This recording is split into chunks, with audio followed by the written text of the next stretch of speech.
So I came up with the idea because I was noting that the Mississippi Delta was disappearing into the Gulf, like huge chunks of it, like the size of, Central Park was like sliding away. And like every month, like huge chunks of it were gone. And then I had envelopes where there were bees, and the bees were dead on the envelope, and people were asking for money to save the bees. And I was like, what kind of people don't just stop everything and save the bees? So I felt like, oh my God, like who are we? Because I, included myself in that. Who are we that we let this all go on? Why haven't we been listening? And I'm like an old lady. So I went to Earth Day in 1970, okay? And so, that's like a long time ago. And this was 4 or 5 years ago. So it was still a long time ago then. So I was like, oh my God, I really need to think about like who we are and why we haven't allowed ourselves to feel the loss of the land, the loss of the bees, how we feel disconnected from them, and how we see ourselves as somehow, exceptional in nature. And therefore, it's a servant of ours, it's an object of ours, it's a piece of crap of ours, and we can do whatever we want. And I realized, okay, we have a colonial attitude toward our environment. And Yeah. so, and the colonial attitude is to just use it up and throw it away. And that, and there are plenty of other attitudes you could have, or, relationships you could have.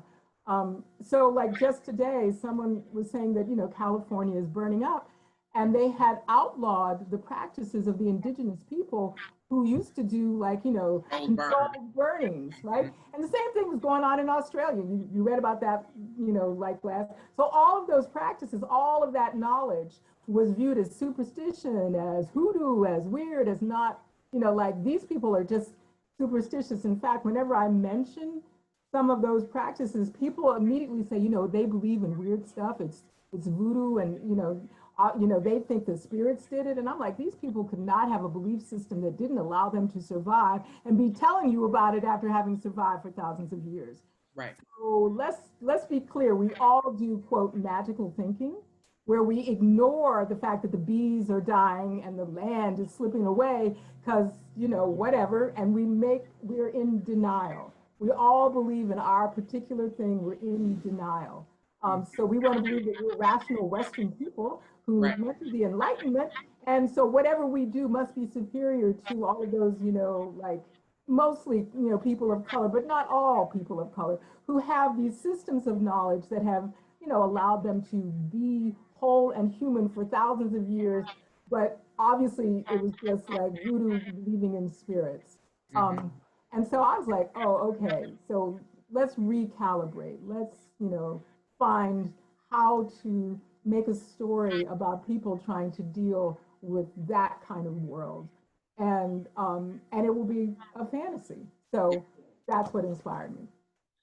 It seems so clear as I was reading it. I read the jacket cover and I'm thinking, okay, master of poisons. This, I open it up. There's a map. I, of course, flip to the back to see if there's a glossary. There is. I'm very excited about all that.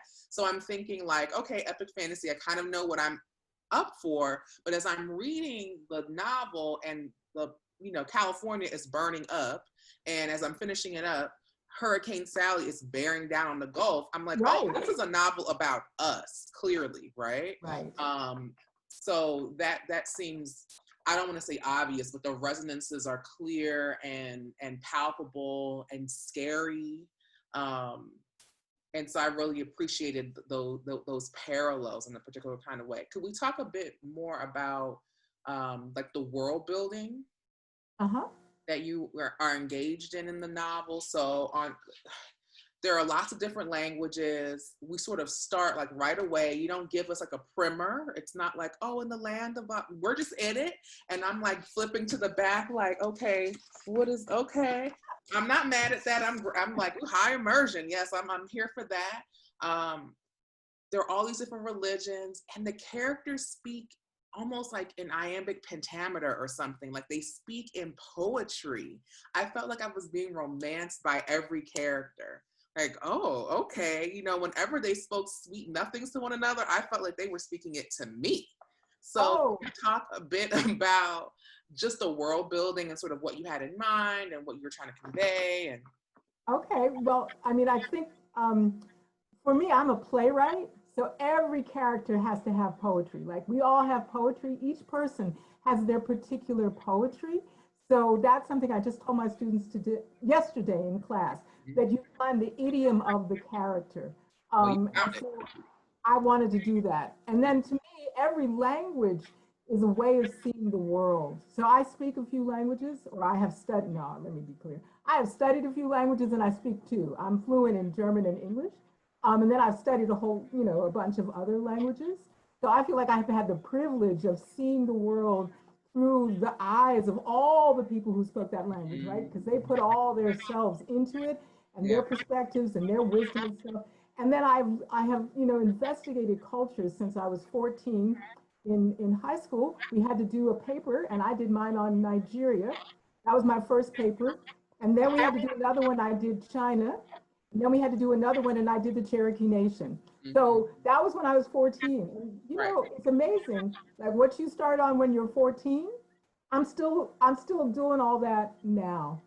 So I have been totally engaged with reading and seeing and knowing about those cultures since then, and adding to it, and branching out and trying to understand more about them. So I've had the privilege again of like playing music with West Africans. So I play balafon, I have a djembe. I've seen kora masters play, and I've talked to tama players, talking drum players. So I really, since I'm a theater person, I have embodied knowledge. I did it with them. So when I'm sitting down to write, I try to get the idiom of the culture as well as the idiom of the language and the idiom of the characters. Because, we're all like I'm a version of English. So I wanted everybody's version of who they were.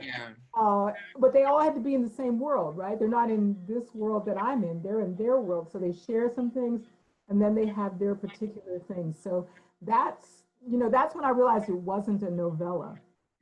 Right. I started off, I'm going to do this in 40,000 words.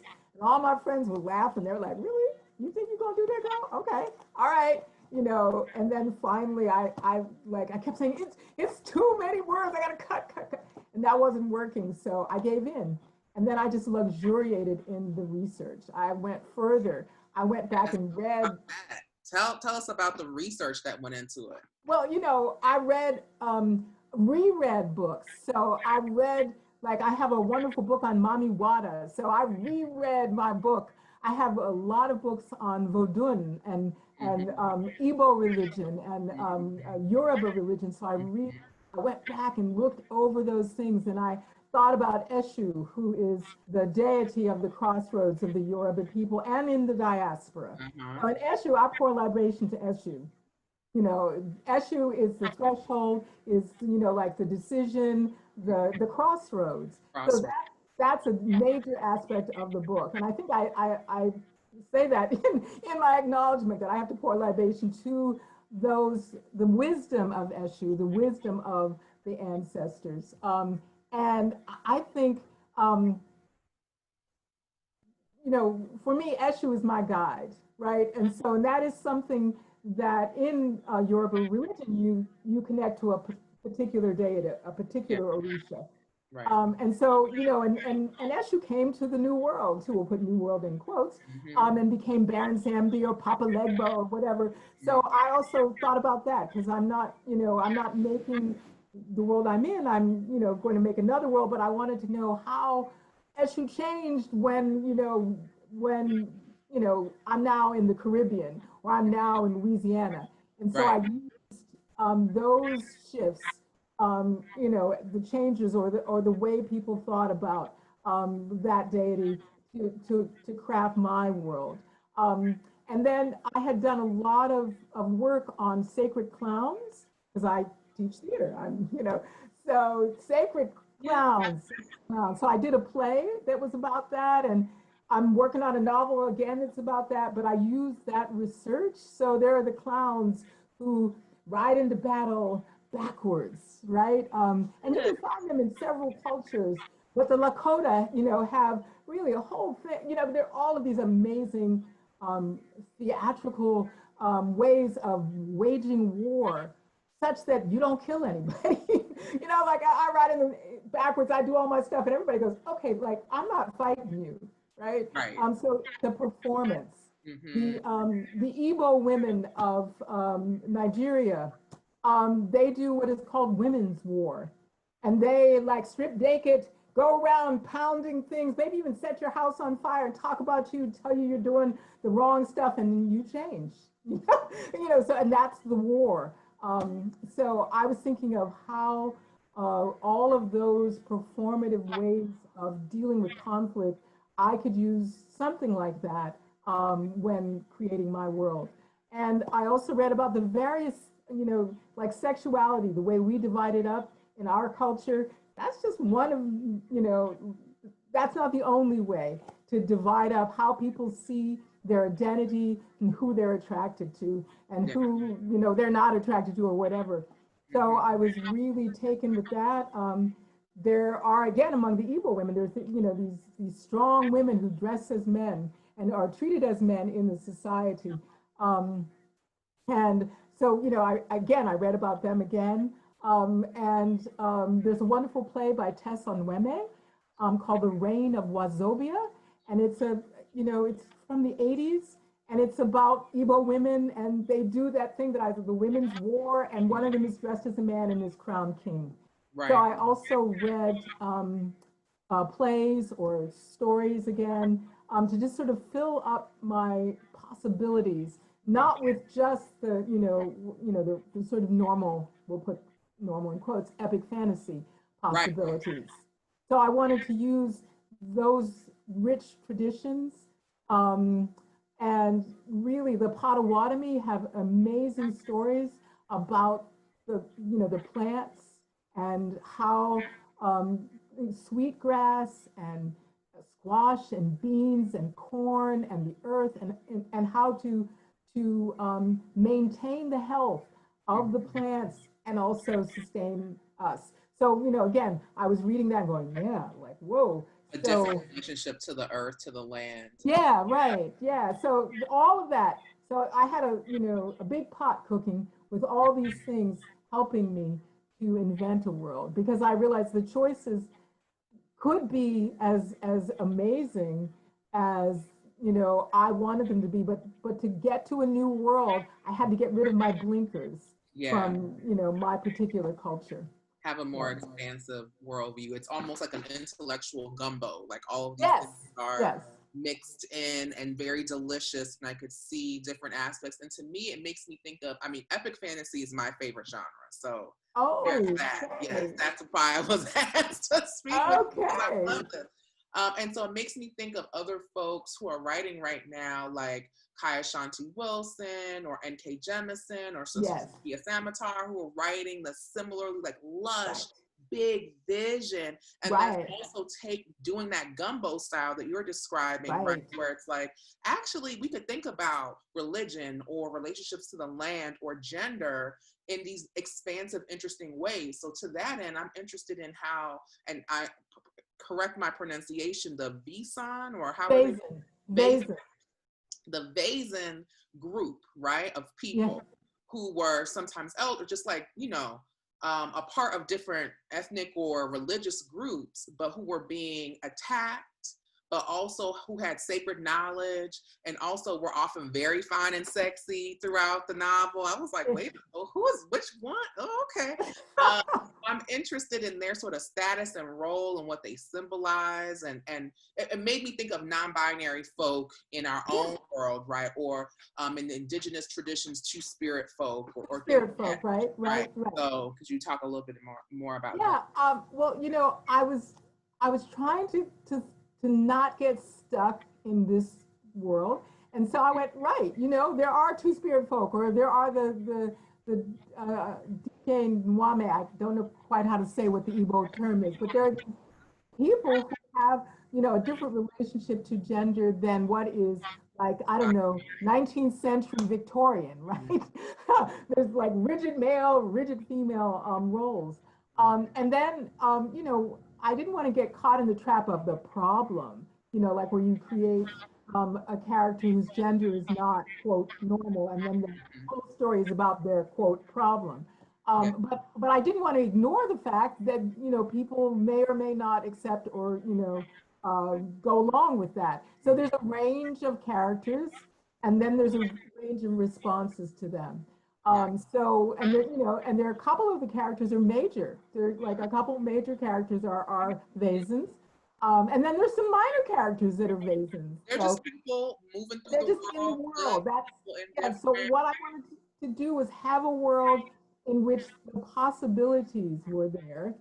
And some people had trouble with it, some people didn't, so, and there, one of the, Yari, one of the major characters in the novel, I didn't make Yari do all the things that Yari does because Yari was a Vasan, but it was because Yari was Yari, right? And so that was exciting to write that. And that character came to me, and I was like, oh my God, okay, what, talk. And Yari is particularly poetic. So I was like, whoa, okay, yeah, and then Yari was like really sexual. I was like, oh my God, all right. Yari had a string of broken hearts, folks remembering them fondly, and I was here for, was it Djola or Djola?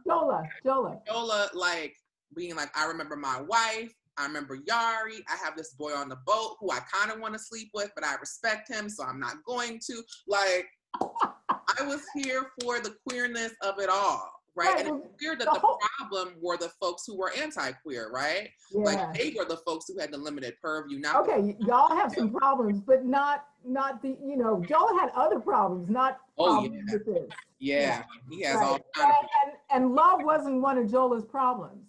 Like, the capacity for that was really amazing. And, so that was really important to me, to have that kind of that kind of world where people, like, because we're often so limited, like this I find with characters of color or queer characters, that sometimes they're limited to a certain kind of character, and I just wanted everybody, like people you love, people you hate, and that, to me, the way we've been colonized is that only a certain group has that much character space.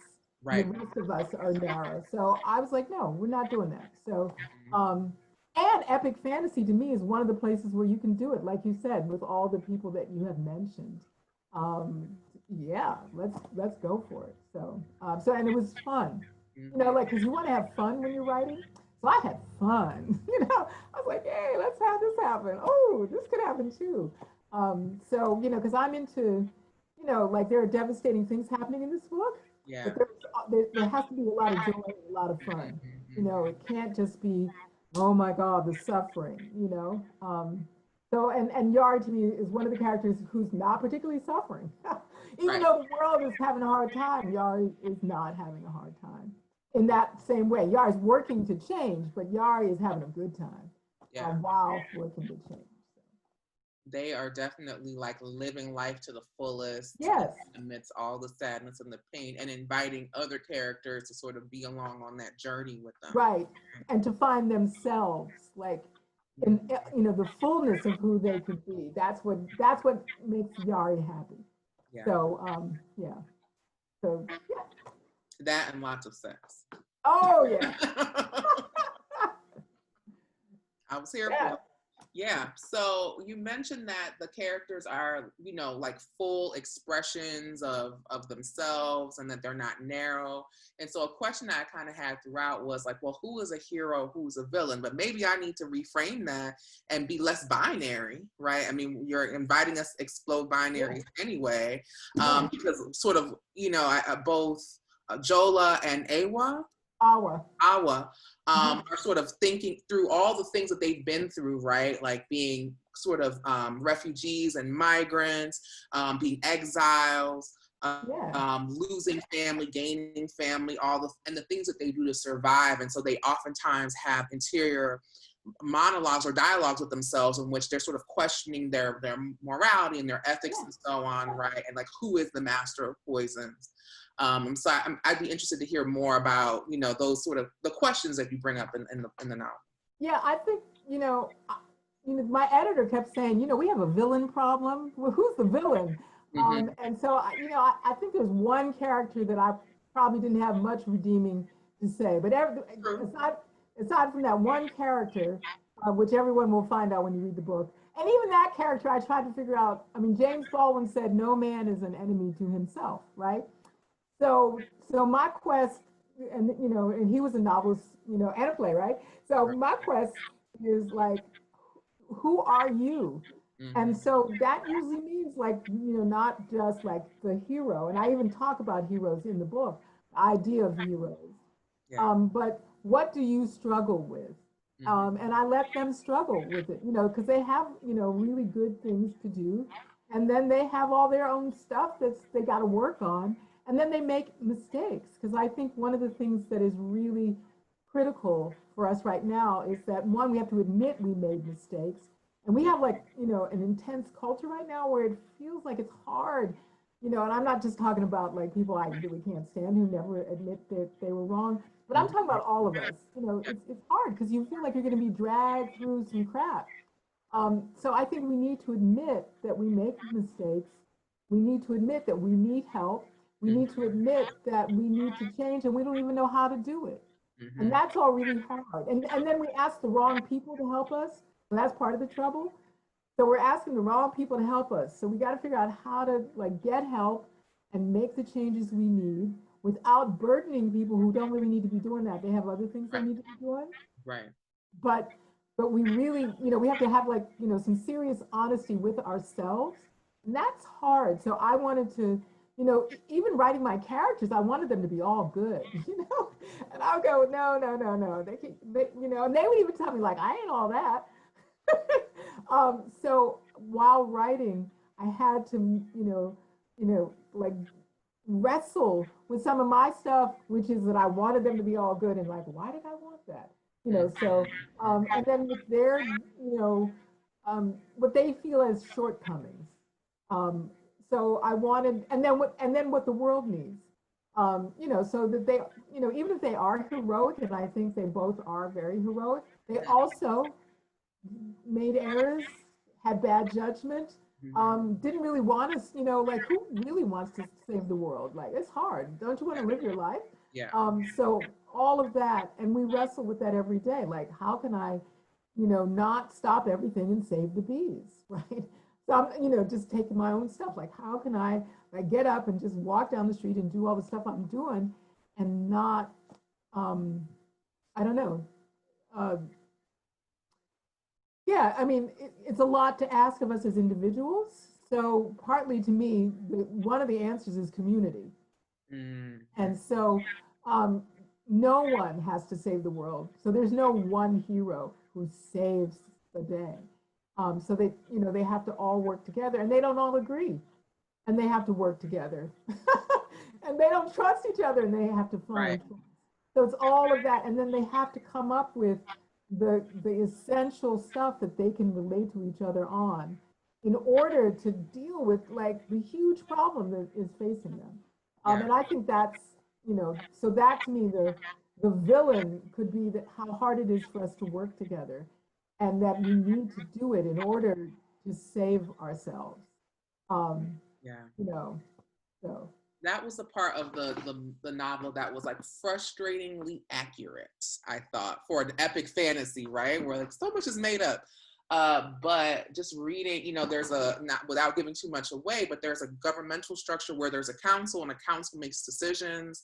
And I find oftentimes in epic fantasy, there is, something like some kind of magical power where you like, there's a wand, boop, and you can make things happen. And things where people had to come to consensus. There's all this spycraft happening and political intrigue. And so, things that would happen in any kind of world, right? Even a world where magic exists, right? And so you really are highlighting like Yeah, people might have all kind of magic. The other thing that's interesting too, that maybe you could speak to, is magic is really hard in the book. It's not easy. It's not just abracadabra and then poof, something happens. People have to go to the library. They have to study. They have to consult 20 million scrolls. They have to go to a floating city. They have to talk to some elders.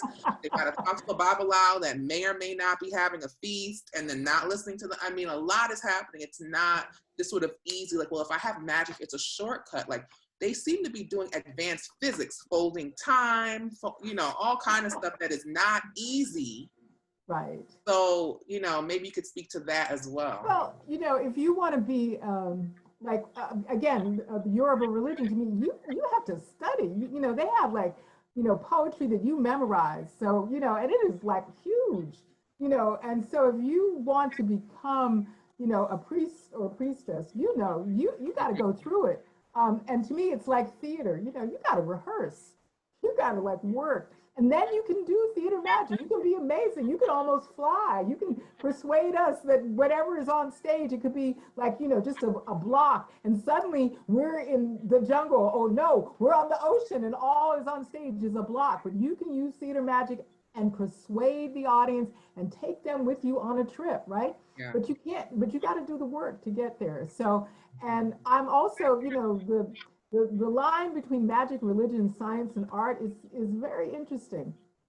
So to me, the practices that we're trying to do is like cosmological. How do we affect our world? And what, you know, like, how do we do what we do?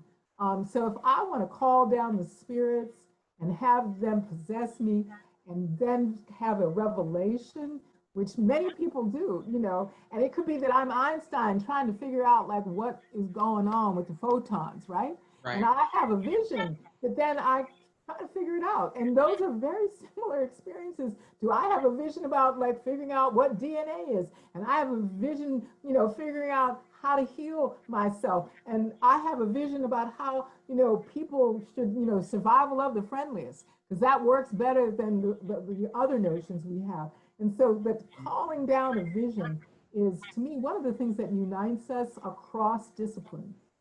And so for me, that was part of the magic. What is that magic? And how can I put that in the book? I wanted to get at the way we connect with the big, enormous cosmos. And that once we connect to it, we actually have insight. And your way to connect to that insight is through rigorous training. You know, and once you've done it, you want to do it again. So I respect the people who do that, who get these revelations. And again, you test them once you know, and then, you know, it may not work. So it's like, you got to do it and do it and do it. So I don't have a magic that you might have a propensity to it, right? But you still have to train yourself. So it's like, I don't quite believe in the talent myth. You know, I think you could, you know, if you work hard at something, you could use what you have and make more of it. And so whatever that is, so that's part of the sort of, you know, part of my magic system. And I studied physics. So I was math physics. That shows up because I was math physics major. Like physics. This seems like a description of physics. Oh, okay.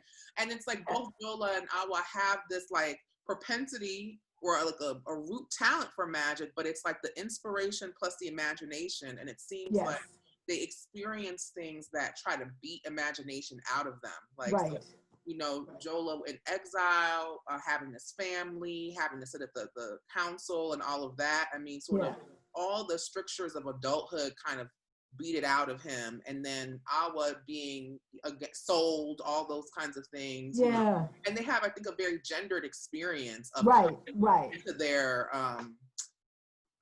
coming into their skill, you know, learning, right? That a man's experience, a woman's experience, in what would be, I would say, a patriarchal society. It's a patriarchal society. I mean, there's some, you know, just, we're still in a patriarchal society, but women have been fighting that, you know. And so women are fighting that system, and there are very powerful women in that system. And powerful non-binary people too. So it's not, you know, it's not like this all-encompassing patriarchy, which I don't think ever existed except in our imaginations. Right. So, you know, women always figure out, okay, like, how can we deal with this? But you know, a lot of the structures are set up to support and sustain and reproduce patriarchal power. And, you know, so, and that's internalized as well as external. So I wanted to have that happening too. So, you know, again, part of the world building was like trying to understand how that worked in this world.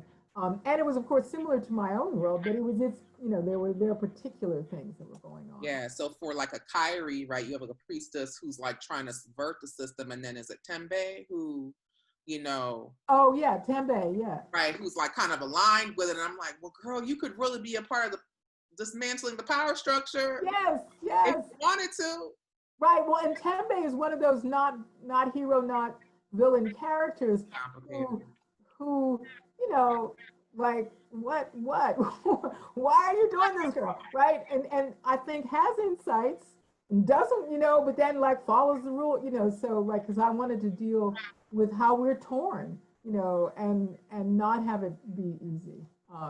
And then people like, you know, everybody hates, you know, women who are powerful, you know, like, oh my God, like, and blame Kiri for like everything. So that was something that, you know, I found this as I was doing my research. I was like, whoa. You know, I knew that early on. I'm like, I don't think she's doing all these things that people say that she's doing. Good. That seems like a, you know, just like the witches of, you know, Salem, and, you know, oftentimes. Right, exactly. So she's a powerful woman. She has the spell of spells. She can do, so then she's to be feared. So that was an interesting character also to write too. And then to reconcile all the characters with one another and what they thought of each other, because, you know, so that like the trust that you need to build in order to make coalition. That was, so that's why I had all these different characters. So, yeah. So, yes. Okay, so switching gears a little bit, and folks can also write questions they have in the chat, and we can answer those questions. I have a question about speaking of reality, and then the smoke land. Okay. Yeah. I want to talk a little bit about that, because as a reader, it took me a while to figure out, oh, they're leaving behind their breath bodies, and they're going off, and they're kind of flitting in and out, and they're flying around. And so you talk a little bit about like what that sort of, the importance of that in the novel. Okay. Well, to me, this is a realm of the imagination. And it came to me that Awa could do this, right? And she liked doing it, and her mother could do it. And she was drawn to doing it. And it's part of that thing that I was talking about, where you go off and you have revelations and you come back with an understanding or an insight, or, you know, I will try this or something like that. So I actually wanted to make it a place, you know, and so Smokeland became a place, but it wasn't, you know, a place on the physical plane, which is why you leave your breath body behind. Now, your breath body is important, so like you need to feed it, and it can wither away, and so you could get stuck in a whole range of things. But you would come back from your journey, and that world was very much like the world you were in, right? So you could see places in that world, but then there were things that weren't like your world, right? So it was both things. And then there were beings that only lived there, right? Like some people left the breath plane and just stayed there. And then because the book also has characters who are non-human, there's some non-human characters who live there. And so, and they go back and forth, the non-human characters go back and forth too. So I wanted to make this place where, and then I think that place can be polluted, right? Another, you know, the land of your imagination, your spirit can be polluted, just the way the world that we exist in on the physical plane can be polluted. So that was one of the things that I wanted to work with. And that, you know, poison desert of the mind. There was poison desert of the planet, and then poison desert of the mind. So I wanted, and that's part of our struggle, because in order to change what we're doing on the physical plane, we have to change what we're doing in our imagination. And so that's going to be a struggle. And I just wanted to physicalize that. And that's how I came up with that. And it's perfect if you want to have a magic system, and you know, so like, cause I love, that's something I love about fantasy. Well, I was in theater, I was always an anti-realist, you know, and they, in the late 19th century, they come up almost immediately with the realists. But you know, the expressionists and the surrealists and all of those people, they make metaphors physical, visible, whatever. And so it's very much like science fiction and fantasy, where, you know, if you think of the Cabinet of Dr. Caligari, which is a famous early film, all the images are at a slant, they're off. The world is not square. So you take the metaphor and you physicalize it. Yeah. So I felt really connected to that strain of theater when I was making Smokeland, and also thinking about just mystics, you know, the mystics, and mystic traditions are in many cultures. Yeah. So I felt connected to that, and I wanted to again make it physical. Yeah. It also kind of feels like a purgatory in a way for some people, not for everyone. It seems like a kind of safe space to escape for Awa and some other like sprites in the beginning. Then the animals have their own chapters and they're going in and out. I'm like, oh, I want to hear more about what the elephant feels like, or the dog. Like, this is very interesting. So it was cool to see not just sort of humans being privy to magic and to sort of an investment in the world, both the smoke world and the real world being better, right? Yeah. Well, and Soot is from Smokeland, so and that's Soot. I have to say is one of my favorite characters that I have ever written. Yeah. So, and I really enjoyed writing the animal characters. Yes. We have a question, or a comment rather, from the chat. So Stephen writes, one of the things I love about the book is how lyrical it is. So as I read, I pay attention mostly to that, and how the river speaks and the behemoths, and at the same time, these big things, often horrible things, sort of sneak in. Yes, Stephen. Yes, that was my experience as well. Yeah, the river was one of the first non-human characters I wrote, even though it appears later in the book, but the river spoke to me. You know, the river was one of the, like sort of inspirations, was this river talking to me. And it was like, oh my goodness. And everything the river had to say, I was like, oh Lord.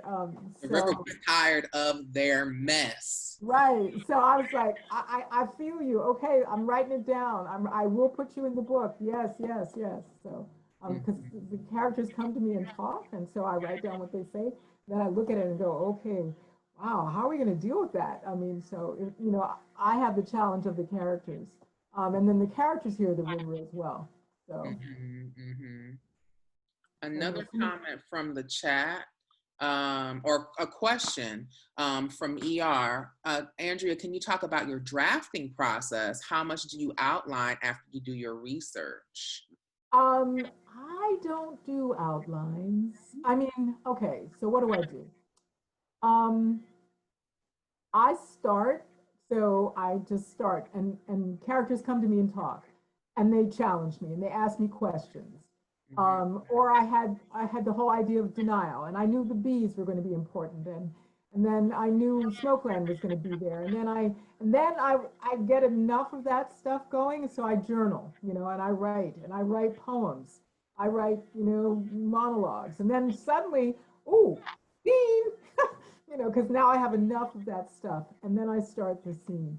So then I write, and I actually began the book because it was going to be a novella in the middle. So or it's even later than the middle. So the first chapters I write are, like page 200 and something, because I thought it was going to be a novella. So I needed to like get to this point right away and then solve it. But then I realized, this is when I outlined, that's not working. It's a great moment, You know, in theater, we would call it inciting incident. But we need the backstory before anybody cares about this inciting incident. Mm-hmm. So I had to go back and figure out how to get us to that point. Yeah. And then finally, I was working on that, and then the end came. The end usually comes before I get to it. So then I wrote the end. So I had the middle, the beginning, and the end. And then I filled in, you know, in any direction for a while, and then finally I go from the middle, or the or 3/4 of it to the end, because now I've set up everything and I have to solve all of those things. Mm-hmm.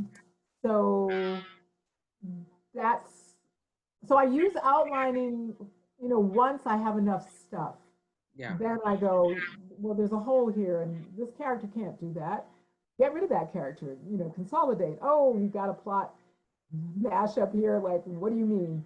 Explain that. Oh, cut that. You needed that yourself, but nobody else needs that. Needs to see that. So that, you know, so I redraft a lot. I mean, I'm always rewriting.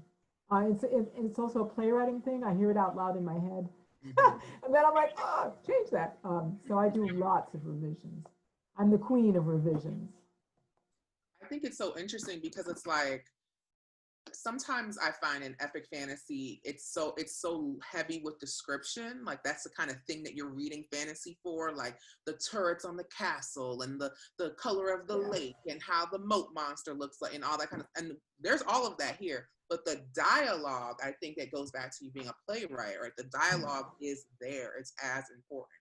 It's not one sacrifice for the other. So I really you know, so when I went to Clarion West, which I highly recommend to anyone who wishes to write science fiction or fantasy, and I went there in 1999, and we had a wonderful class, and Octavia Butler taught us, and Greg Bear, and Gwyneth Jones, and Nancy Kress, and really, you know, wonderful instructors. And their task was to turn a drama queen into a novelist. Right. And so Octavia Butler was like, oh, okay, girl, you got all the plot, you know, plot's no problem because that's theater, you know, or film. And you got the dialogue, but you know, like you gotta like let us know like what's going on inside of these people. So she was really, you know, trying to get me to do interiors. And Greg Bear was like, do the costumes, do the set, do the lights. Nobody's gonna come in and do them for you. So I had, you know, really good advice.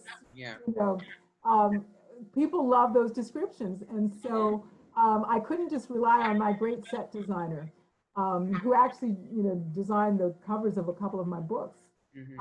I couldn't rely on that person to finish, because playwrights leave stuff for other artists to do. You know, playwrights, you're doing a blueprint of what everybody will join in and fill in. So you actually need to leave creative space for the designer to surprise you with something you wouldn't have thought of. Yeah. Whereas Greg was like, okay, you're the designer now. All right. And I went, oh, okay, I can do that. You know, because I'm used to writing it for myself so I know what's going on, and then abstracting it so the designer can surprise me. So, you know, Clarion was, you know, an intense experience, but, you know, I thought it was just amazing in terms of how it helped to turn a drama queen into a novelist. So all, you know, they just amazing. And all the people in the class, Cherie Renee Thomas was in that class. Alma Patterson was in that class. Really amazing class. Liz Robertson, we formed a writing group with Pan Morgan afterward. And so, you know, for 20 years, we've still been writing with one another. So that's the other thing that you know, going to an intense writer's workshop, you have friends for life. And it allowed me to understand the science fiction and fantasy world as well. So I highly recommend, you know, 6 weeks of boot camp learning how to write stories and novels. Awesome. I would love to go one day. Go. Definitely go. Yes. We have a comment from the chat from Joshua, who writes, I love the animal viewpoints, and I would totally read a whole novel about Mango the elephant. Yes. Everybody wants a Mango. Mango and Soot. That's what I want. Yeah, mango and soot. I should do a book that, and what happens to them after uh, after all this. I should definitely do a mango and soot book. Yes, that I'm dropping that in. Yes, there's another comment. Mango! Exclamation point. Yes. Yes, right. Because I had to figure out Mango's story, from a little baby to, where she was when she sees Djola again to where she is at the end. Mm-hmm. So, yeah, one of my, and if you didn't notice, I've been researching dogs, elephants, bees and ants, cetaceans, chimpanzees, which I didn't really use forever. Like I constantly read the like all the stupid books, all the science books, and all the articles. So it's great. You get a lot of really interesting details that you can then use if you're going to create a character. So yeah, yeah, awesome. Is there something else you can chat? Oh, mango, right? Yes, mango. So to that end, is this a one-off book, or is this like, are there going to be other? I don't know. I don't know. The next book I'm writing was the book that I interrupted myself to write in order to write this one. But that book has animal characters too, because now I'm on a tear with them. So, I mean, I was writing the other book and there were animals in that, and that made me think of putting animals in Master of Poisons. So, I had, I had an actress play a dog in a reading of this play, and it was so amazing to have, a human being portraying a dog as a character. It was a lot of fun. So, and I had seen Bill T. Jones a long time ago. I went, and I love Bill T. Jones, and if you don't know his work, please go right out and try to find a video of his dance works. I saw a production of his, and he had a dancer do a dog. And I think that's really what I was thinking of when I wrote my play and my books. And the dancer was unbelievable. And it wasn't just like mimicking dog, so it was, abstracted dog. It was dance dog, but it was so quintessential dog, even though some of the moves were not moves a dog would make. Right. They made you think of dog. Of the dog. The essence of the dog, right? I was just, and it was like captivating. It was so beautiful. And I have that image in my head. It's one of, those performances or books you read or see. And I also read some amazing books by Franz de Waal, who studies chimpanzees mostly, but he's written on Are We Smart Enough to Know How Smart Animals Are? That's one of his books. And Mama's Last Hug, which is, about animal emotion.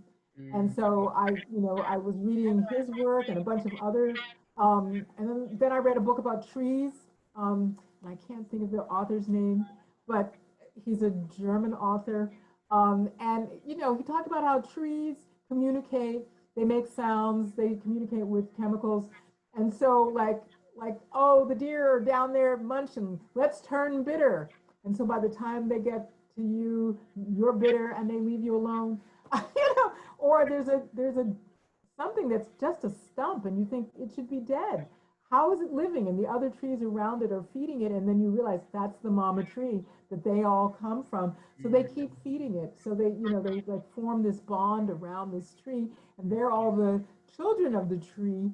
And then you realize that all the roots are interconnected, and in fact, miles away, all the trees are relating to one another and creating their own environment. So I have, so that's in the book as well. The whole notion of what we think of as subjectivity, that only we have it. And I was just struck by how, I'm like, wow, ooh, I am not an object, and neither is the bee or the tree or the dog or somebody I don't like, and it came from, doing a lot of reading, because I love, all my friends, they give me books on, here's something about crows, here's a book about crows, here's something about oh, you know, whales or, you know, dolphins or chimpanzees or dogs. And I consume them. I just go and read them. Well, I think that shines through because of what you just said about subjectivity, right? Because what you just gave language to something I was thinking about, because what I was noticing, and I think what maybe people are talking about in the chat as well, is that you weren't anthropomorphizing the animals or personifying the cathedral trees or whatever. It was that they had a particular kind of subjectivity that other characters in the novel recognized. Like, it wasn't like, oh, you're my dog. Like, there's a moment where Awash says of Soot, like, oh, he's not mine. Like, he belongs to himself. No, right. I have a cat, so I'm like, yes, correct. Like, I'm her caretaker, but she belongs to herself. Like, that's clear. And so, you know, because I think sometimes people can write about animals or even trees and plants lovingly, but it's still like humanizing them. And it's like, they don't necessarily be humanized, but that they, like that trees would have a familial relationship to one another. Like, that's not human. That's just maybe about being alive. Being alive, right. Yeah, that's about, so that's something I wanted to get into the book. That's what life does. And there are variations on that. And all of the variations are amazing, you know, so they're just, and that I wanted to put in the book, because that to me means we will have a different relationship to our environment if we think and feel it in that way. So, you know, I was, you know, and I'm prone to like, oh, I like this stuff, like you said. And then I was reading it, and I'm like, I don't even know. So I tried Bee's Dream, you know. So, so most of the stuff about the animals is stuff I researched. It's not stuff I made up. Bees smell like bananas when they're in distress. They, you know, I love bees, and I've been studying the social insects since I was little. So you know, I was just struck by the power they have, and that they dream, and, you know, they dance, and they seem to be happy at times, you know, and they have, you know, just incredible lives, even if they're short and brief. And so I wanted to get at that, and they, you know, are living in their life. They're not just in our lives; they're in their lives. So that, and Awa loves them for not because they make honey, but just because they're bees, you know. And they seem to love her because she smells right, and so she's one of them. So, and they have like a, you know, that kind of mutual relationship, and she's willing to die for them, and they're willing to die for her. So it's, you know, it's a different kind of relationship than I will mine you for your honey. Yeah, it's not paternalistic. It's not like, I name you, therefore you exist. You're a bee, you're a dolphin, it's not Adam. No, it's not that, you know. It's something else. Yeah. That's really cool. Any other questions in the chat? This is your opportunity to ask Andrea. Any questions that you may have, or comments? While people are thinking of that, I'm going to ask, you sort of mentioned some things that you're interested in reading, but like, what's on your nightstand now? Like, what are you reading? Well, I want to finish, like, I'm looking over here. I want to do R.F. Kuang's The Dragon Republic, because I read the first one. And then I have another big fantasy book from S.A. Chakraborty's The Kingdom of Copper. So it's the third one. I read the first two.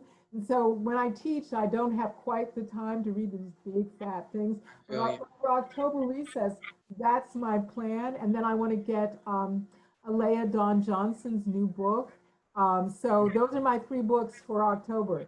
When I finally, like, I have like a 2-week period of not teaching.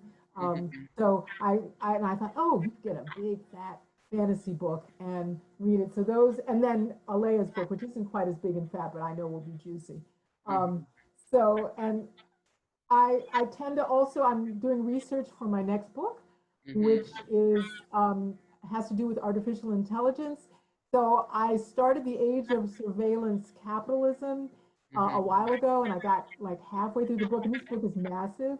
And it was really a horror book, you know, not like the horror I like to read, but like real horror. And I was like, okay, you can take a break. So I'm going to pick that up.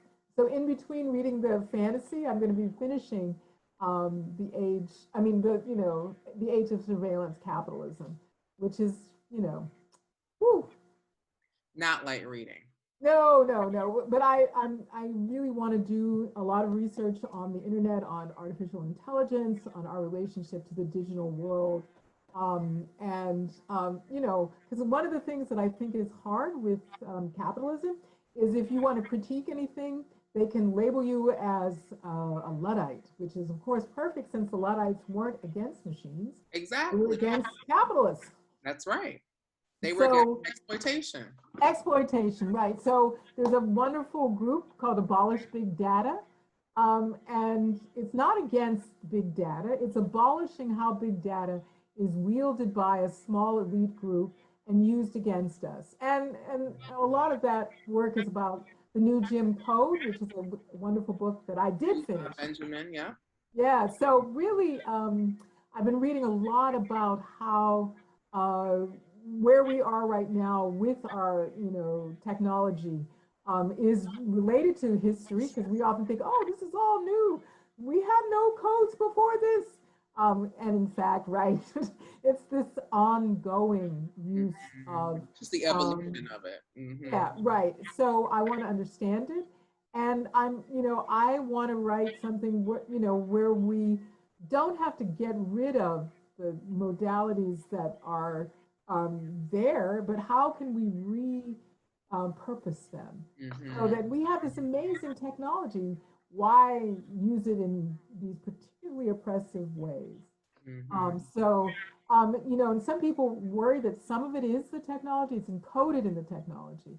And that's very interesting. So we have to be able to ask that question, right? Is it in the technology? Did we, so some of the deep code of some of our algorithms, we might have to get rid of those algorithms because they are deeply, like they can't tell, like I think the big one, or not the big one, but one was like you put your hand under the soap thing and you can't get any soap because it can't read the skin color that you have. Right. Because it has an ideal type of human and it's not. Yeah, right. And that's deep code that starts with photography where you can't, so this is before we have computers, but when we start with photography and we try to decide who is going to be the palette that we set up the camera for. And that goes back to the 19th century, right? So we're 2 centuries ago with the camera being set up for a certain set of skin tones, right? And so, we have this problem in theater, like how to light, several different people on stage at once. The eye is amazing, right? When we say the eye is a camera, no. The camera is a, pathetic eye by comparison. I'm doing a lot of research trying to, understand like what's deep code that we have to go back and get rid of or redo or start again. And how can we, abolish the things that continue to be oppressive? And then how can we, reconstitute technology so that it doesn't exacerbate and intensify the systems of oppression that have been ongoing. So that's, and I'm going to turn that into a fun novel. Looking forward to reading it. Yeah, that's my next book. We have one last question. Do you have a fantasy classic you love? Oh, wow. Do I have you mean one?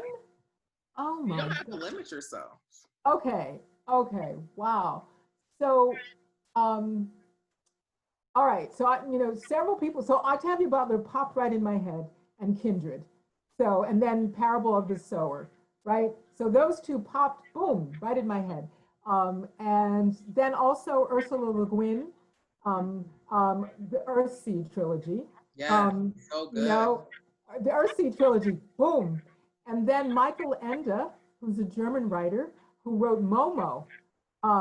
So I would say that group, yeah, that group, yeah. So Octavia Butler, probably anything. And Ursula Le Guin, probably anything, and Michael Ende, probably anything. But Momo, Kindred, and the Earthsea trilogy come really, you know. And I, as a child, I watched The Wizard of Oz every Christmas. It used to be on television, I think in the 60s, every Christmas. And I watched it with my grandmother. 80s, 90s, I mean, they still, yeah.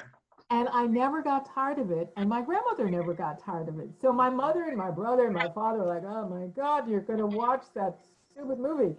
But we watched that, and It's a Wonderful Life, you know. And actually other people watch It's a Wonderful Life with me. They could do that more than they could do The Wizard of Oz. But my grandmother, she was a rock. And we would do the whole movie together. You know, like we're watching the movie, she'd have popcorn, and we'd sing the songs, and I would dance around, and she loved it and applauded, and we wouldn't let anyone spoil our fun.